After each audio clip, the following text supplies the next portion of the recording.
Ready ka na ba magbabad ngayong tag-init? Tara dito!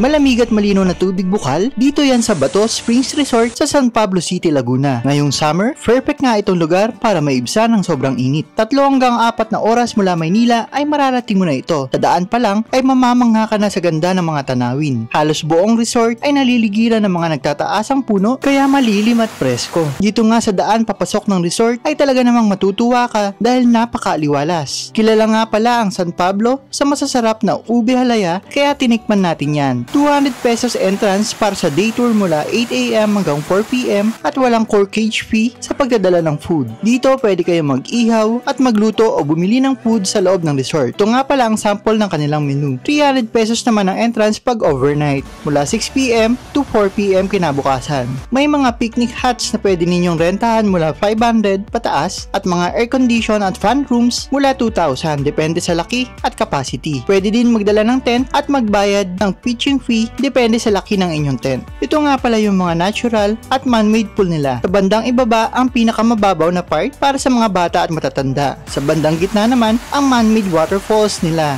na favorite spot ng mga turista para mag-picture taking. At sa huli, dito naman ang pinakamalinaw na may lalim na 4 feet at 5 feet. Malamig ang tubig kaya masarap maglublob at sumisi dito at dahil nga galing sa bukal ang tubig, makasisiguro ka na malinis at tuloy-tuloy ang daloy nito. Kung hindi marunong lumangoy, may salbabida sila dito for 50 pesos para sa buong maghapon na.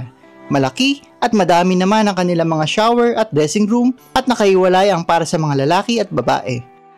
Sa parking naman ay libre lamang at malawak para sa iba't ibang uri ng sasakyan. I recommend na pumunta ng weekdays para mas kakaunti ang mga tao. Huling paalala bago matapos ang video na ito, sa inyong pagbisita, ugaliin lamang na sundin ang mga paalala ng resort para sa inyong kaligtasan at mapanatili itong maayos at malinis.